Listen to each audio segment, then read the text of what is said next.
ছাত্ৰ ছাত্ৰীসকল তোমালোক সকলোকে মোৰ চেনেলটোলৈ স্বাগতম জনাইছোঁ। আজি 5Bৰ 7 নম্বৰ প্ৰশ্নৰ 3ৰ পৰা আৰম্ভ কৰিম, কাৰণ ইতিমধ্যে আমি 7 নম্বৰৰ 2লৈকে আলোচনা কৰিছোঁ। এতিয়া 3ৰ পৰা আৰম্ভ কৰিম। এতিয়া 3 নম্বৰটো চোৱা, ইয়াত দিছে 7 নম্বৰৰ 3 -4ৰ পৰা -4 বিয়োগ কৰা।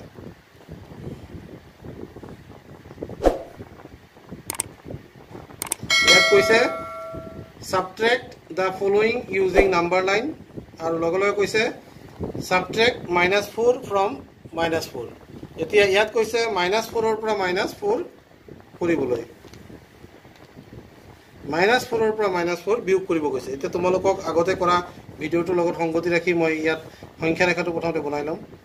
1 2 3 4 5 6 -1 -2 -3 -4 -5 -6 -7 এনেকৈ মই বনাই লৈছোঁ। -8 -9 এনেকৈ এইদৰে মই সংখ্যা ৰেখা আঁকি ল'লোঁ।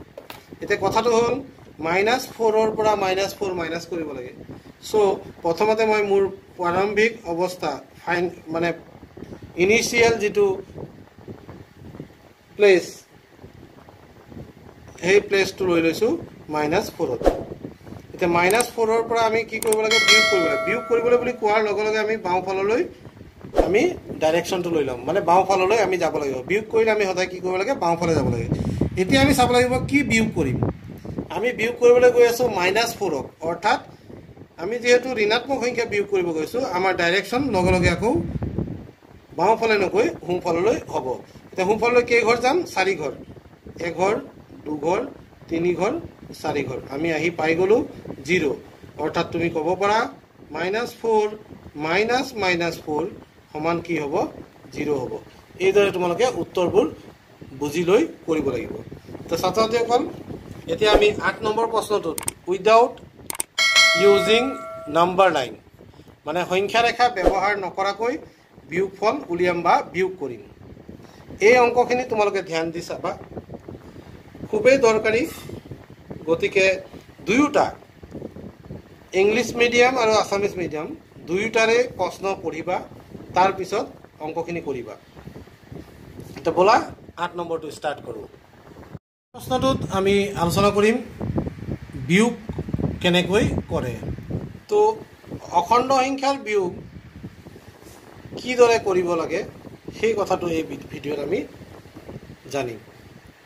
চোৱা, প্ৰথম তোমালোকে অসমীয়া প্ৰশ্নটো পঢ়ি ল'বা। বিয়োগ কৰা 1 নম্বৰ দিছে -120ৰ পৰা 142। ইংৰাজীত কৈছে subtract the following, subtract 142 from -120। এইবাৰ আমি কোনো ধৰণৰ সংখ্যা ৰেখা ব্যৱহাৰ নকৰোঁ। সংখ্যা ৰেখা ব্যৱহাৰ নকৰি কিদৰে আমি বিয়োগফল উলিয়াম তোমালোকে চোৱা। প্ৰথমতে মই প্ৰশ্নটো আকৌ এবাৰ লিখি লৈছোঁ। চোৱা, subtract the following,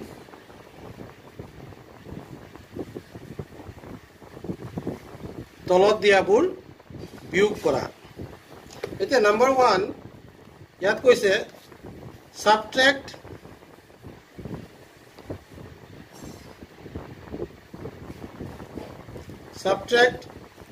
142 from -120। এতিয়া এইখিনি যেতিয়া লিখি ল'ম, লিখি লোৱাৰ লগে লগে কিদৰে আমি আগবাঢ়িম।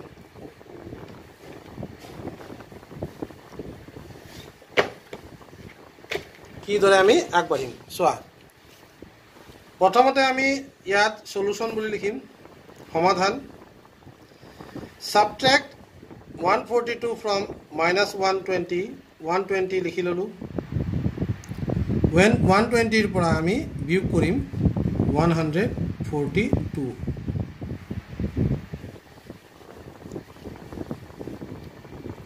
এতিয়া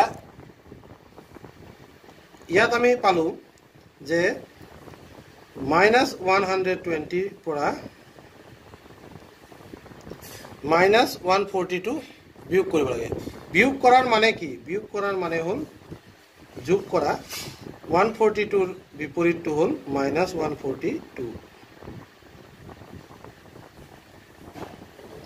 142 ৰ বিপৰীতটো হ'ল -142 এতিয়া চোৱা এটো হৈ গ'ল -120 এটো হৈ গ'ল -142 দুইটা সংখ্যাৰ চিন কি আছে মাইনাস আছে একে চিন আছে একে চিন থাকিলে তোমালোকে কি কৰিবা সদায় মনত ৰাখিবা একে চিন থাকিলে আমি যোগ কৰিব লাগিব 120 আৰু 142 যোগ কৰি লোৱাৰ লগে লগে আমি পাম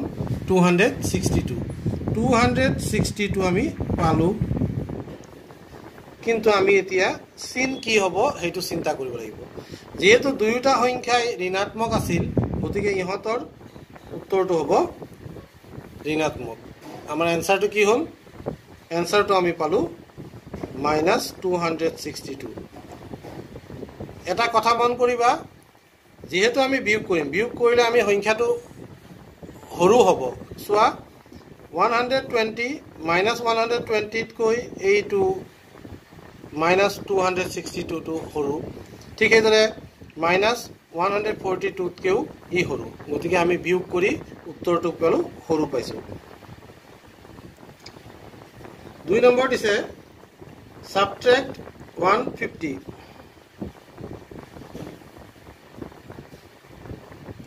subtract -150 from -250 আমাক কৈছে যে -150 -250 পৰা বিয়োগ কৰা ইয়াতো একে সলিউশন লিখি লবা লিখি লৈ ইয়াত লিখিবা এই সংখ্যাটো যাৰ পৰা বিয়োগ কৰিবা 250 ৰ পৰা বিয়োগ কৰিব দিছে কি বিয়োগ কৰিব দিছে -150 সোৱা এটো আমি ব্ৰেকেটত লিখিব লাগিব 250 ৰ পৰা 150 -150 বিয়োগ কৰিব দিছে বিয়োগ কৰাৰ লগে লগে আমি কি পাম সোৱা ইয়াত পাই গলো 250 মাইনাসত মই আগতে কৈছিলো মাইনাস কৰাৰ মানেটো হ'ল আসলতে প্লাস কৰা মাইনাস আৰু প্লাসৰ কোনো পাৰ্থক্য নাই কিন্তু এই যেটো সংখ্যা বিয়োগ কৰিবলৈ দিয়া হৈছে তাৰ উল্টাটো যোগ কৰিলে হ'ল -150 ৰ উল্টাটো কি +150 এটো যোগ কৰিলে হৈ যাব এতিয়া সোৱা এই সংখ্যাটো হ'ল ঋণাত্মক এই সংখ্যাটো হ'ল ধনাত্মক এটা ঋণাত্মক অখণ্ড সংখ্যা আৰু এটা ধনাত্মক অখণ্ড সংখ্যাৰ মাজত কি হ'ব পাৰে বিয়োগ হ'ব পাৰে বিয়োগ কৰিলে আমি কি পাম সোৱা বিয়োগ কৰিলে আমি কিমান পাম 0 ৰ পৰা 0 গ'ল 5 ৰ পৰা 5 গ'ল 0 2 ৰ পৰা 1 গ'ল থাকিল 1 আমি পালো 100 এনে ধৰণৰ অংকত এটা কথা মন কৰিবলগীয়া কথা আছে যেটো কি এই দুটা চিন এটাত আছিল মাইনাস এটাত আছিল প্লাস কোনটো চিন আমাৰ উত্তৰৰ চিন হ'ব ইয়াত সোৱা দুইটাৰে চিন যদি নুসুৱাকে তোমালোকে সোৱা 250 আৰু 150 কোনটো ডাঙৰটো দেখাত কোনটো 250 ডাঙৰটোৰ আগত যেটো চিন আছে 250 টো যেহেতু তাৰ মুখ্য মানটো কি আছে 250 -250 ৰ মুখ্য মানটো 250 গতিকে ইয়াৰ চিনটো আমাৰ উত্তৰত চিন হ'ব গতিকে আমাৰ এনসাৰটো হ'ব -100 তো 3 নম্বৰ প্ৰশ্নটো লৈ যাম 3 নম্বৰ প্ৰশ্নটো দিছে 4000 ৰ পৰা subtract 4000 from subtract 4000 from -5080 -5080 ৰ পৰা 4000 ইয়াত মাইনাস কৰিছে -5080 ৰ পৰা 4000 মাইনাস কৰা এইটো কথাটো ইয়াত কৈছে এই অংকখিনি আমি কৰি আছো তোমালোকে ইয়াত চাই লবা ইয়াৰ পৰা আমি প্ৰথমতে লিখিম -5080 ইয়াৰ পৰা মাইনাছ কৰিব দিছে 4000 এতিয়া যেহেতু আমি জানো যে এই দুইটা সংখ্যাৰে চিন কি আছে মাইনাছ আছে আমি কৰিব লাগিব কি আমি কৰিব লাগিব প্লাস দুইটা একে চিন থাকিলে 5080 4000 প্লাস কৰিলো কৰাৰ লগে লগে কি হ'ব 9080 হ'ব 9080 দুইটাতে যেহেতু মাইনাস চিন আছিল উত্তৰটো আমাৰ কি হ'ব -9080 হ'ব তো ছাত্ৰ-ছাত্ৰীসকল আশা কৰো তোমালোকে এই অংককিটা নিশ্চয় বুজি পাইছা যদি বুজি পাইছা তেতিয়াহলে এই 4 নম্বৰটোৰ উত্তৰ কিমান হ'ব তোমালোকে কমেন্টত জনাবা 9 নম্বৰ প্ৰশ্নটো কি হয় আমি পৰৱৰ্তী ভিডিঅ'ত আলোচনা কৰিম প্ৰত্যেক দিনাই এটা ভিডিঅ' তোমালোকে পাই থাকিবা ভিডিঅ'বোৰ চাই থাকিবা আৰু চেনেলটো সাবস্ক্ৰাইব কৰি ল'বা যাতে নোটিফিকেশন তোমালোকে পাই যোৱা ধন্যবাদ